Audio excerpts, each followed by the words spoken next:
Dave, help the people that are listening understand your journey and your most significant relaunch. Well, I'll give you the 10,000 feet view first, because I want to put it in context, because I've been around on this planet a pretty long time and I've seen a lot. And so I have a career that started out with a Fortune 500 company in technology. I got my math degree in physics, minor in college, and started my career out as they called it a computer programmer back then. Today you would call it information technology, whatever.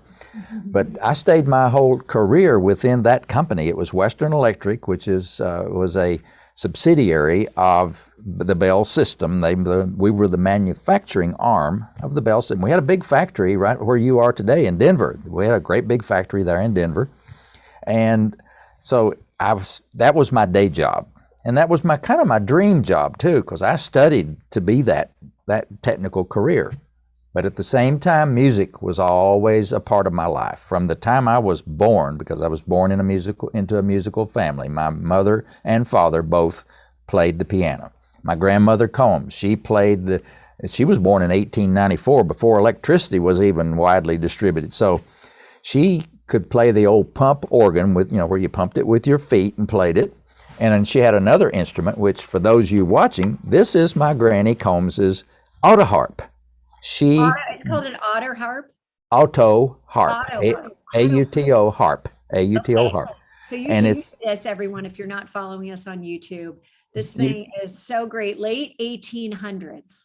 Yeah, and this instrument is my granny's auto harp that she passed on to me. When she passed on, I have a note here that I found in the box, or my uncle, her son, found it in the box and says, "This harp belongs to David Combs," and signed it Granny Estelle Combs. So that is my inheritance, one of my most cherished inheritance from my granny, because every time I pick this instrument up and every time I strum it, I can hear my granny singing, "Amazing Grace, how sweet the sound." And she could just make that thing talk. She played it a lot more fancy than I just did there. Hey, but you're going to bring tears to my eyes. Oh, I'm sorry. And I know this is a tender time for you, and I apologize. God, that was the song that they played on the way when they took him out of the house. But oh my God. Oh dear. I'm so sorry. I did not mean to trigger those. No, I'm keeping it together. And when I first heard about your granny, I thought about my grandma, who passed away 6 years ago at 105. And I love these stories. So this is terrific. Yeah. And thank you for strumming that right there. Well, you're welcome, and bless you anyway. My heart goes out to you. But anyway, so music was a big part of my life. And so being around my granny and my mother and father, and at church, and being from Tennessee, I'm from East Tennessee. Now that's where, Dolly Parton is from East Tennessee. Ernie Ford was from Bristol, which is about 40 miles from my hometown in Irwin. A lot of music comes out of Tennessee. In fact, by the way, Dolly is one of my absolute favorites. She is. I mean, I still sing the Stumble to Bed, Stumble to the Kitchen. I dearly love my wife, Linda, but I have to say I also love Dolly. I mean, she is just such a lovable person. In fact, Linda and I both love Dolly Parton. She is a dear, dear person.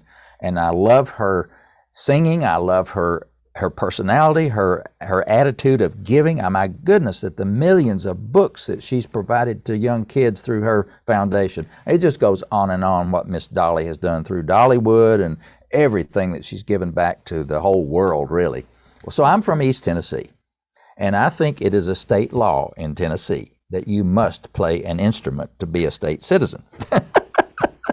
I think everybody in Tennessee is supposed to play something. So I grew up in music, and that was always just part of my everyday life. And as part of my career, your podcast is all about the relaunch. Well, I launched my first career at Western Electric in technology.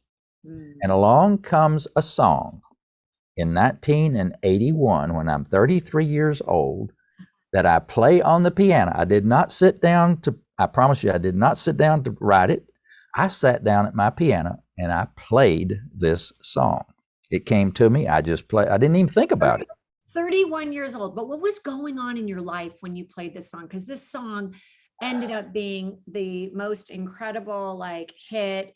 And you have such a cute story about when you first heard it and all that, when it became really big. But what was going through, what was happening in your life that you would all of a sudden have this just come through you? I still am amazed by it.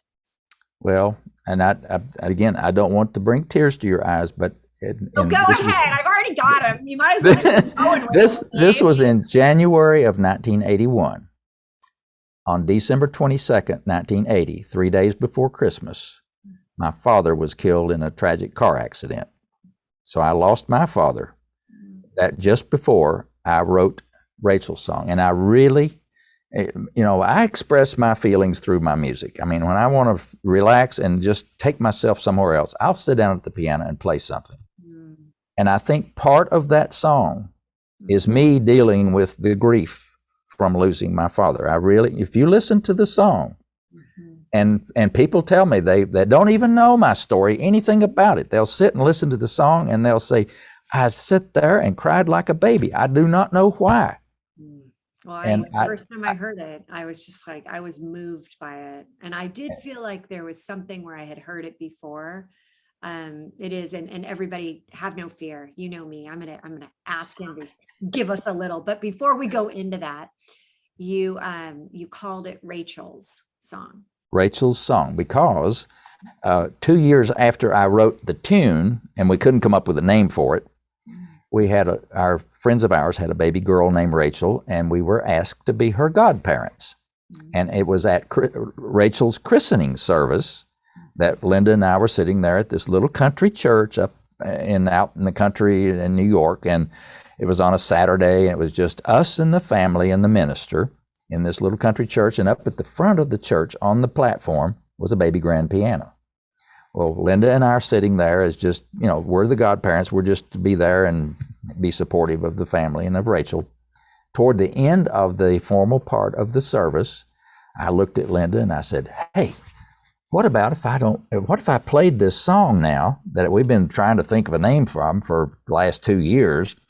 What if I played it now as part of the end of this service? And she said, wow, I think that's perfect.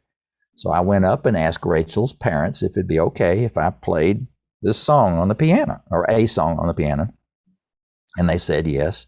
I walked over to the piano and I sat down and I played this song. And about halfway through it, I hear the clearing of the throat and a few sniffles here and there in the audience. And I noticed that I was having a few little moisture coming out of my eyes at the time. A christening service is tender anyway. I mean, there's nothing sweeter than a little baby boy or girl and their blessings. And it's just the beginnings of a new life and everything. So at the end of the song, I looked over at little Rachel being held by her mother in her arms. And I said, from now on, this song will be called Rachel's Song in her honor. And okay, I hope everyone out there that's listening just got chills, because my hair on my arms is like standing up. Oh, love so that. It was just the name and the song. It just was like it was meant to be. And it has stuck that way ever since. And now it's been heard and played millions of times all over the world. I don't know how many little babies have been born and named Rachel because they loved that song, their parents loved that song. People have been married to this music. I actually had to create the sheet music for it because people wanted to play it. And it got played in weddings. Mothers would come down the aisle to Rachel's song. And I've even had a couple of... One of the most popular songs of all time. I mean, this is absolutely gorgeous. Is there a chance that you would be willing to share some of it with everyone listening? I would be happy to do that. And what I would like to do is play a video that I made many years ago, because I'm a photographer also. I love photography. And I've gotten over 50,000 letters from people over the past 40 years about my music, and mainly about Rachel's song. And I took some of the most really special quotes from some of those notes and letters and put my photography and then my music playing underneath it and made a YouTube video of Rachel's song. And so if you will allow me to share my screen, I will be happy to play a minute or so. We won't play the whole song. It's 3 minutes and 45 seconds long, but we'll play part of it. Maybe we could play half of it.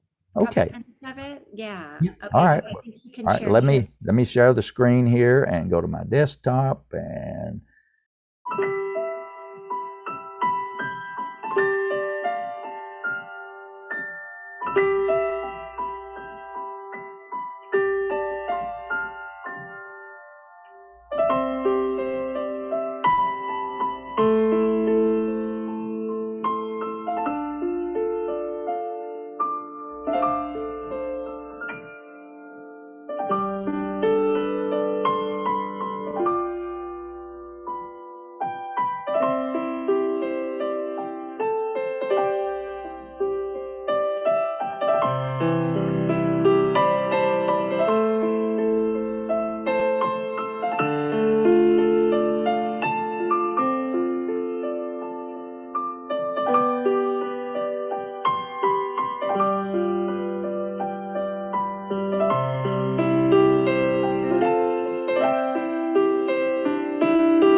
The tears started to flow down. I'm like, oh no, don't start, Hillary. Oh, that was gorgeous. And I love the words that came up on the screen. And for those that did not see them, there are, wonderful accolades to Dave and the song. And one was at the very beginning that it said something about that the song literally wraps around you. And it does, it gives you like this hug, this comfort. And teachers are, grading papers and, recovering alcoholics or, it gives them hope. And it just, I mean, I wish you could see the hairs. I mean, it's like, oh, that was wonderful. And wow, that was such a treat to hear that. And so when it started to take off and when it started to be this like massive phenomenon, and what did you think about that? And what type of, at this point, you're like, my gosh, I'm now officially, I've been anointed this wonderful global musician. Well, the feedback that I got from, and it did get played on the radio a lot. Every easy listening radio station back in the late 80s, if you were anywhere in the country that had an easy listening station, you probably heard Rachel's song because it was played all over the whole country. Even in airports or on an airplane. I was on Piedmont Airlines one time and I got on the plane and there's my music playing. So it was everywhere. And the feedback that I started getting was affirming. It was confirming that I was doing the right thing and that this was special and it was a gift. I really felt and I still do feel strongly that it was a gift that I would be remiss if I just kept it to myself and put it under a bushel basket, as you say, with the metaphor. So I felt strongly from all these many notes and letters like you saw on the screen there from people that they didn't know me. They didn't know anything about my background, but they heard my music, and my music touched their hearts and souls. And that became my mission then, to create more music like that and to spread it as far and wide as I possibly could. And that was a long journey. And that was indeed a relaunch of my career.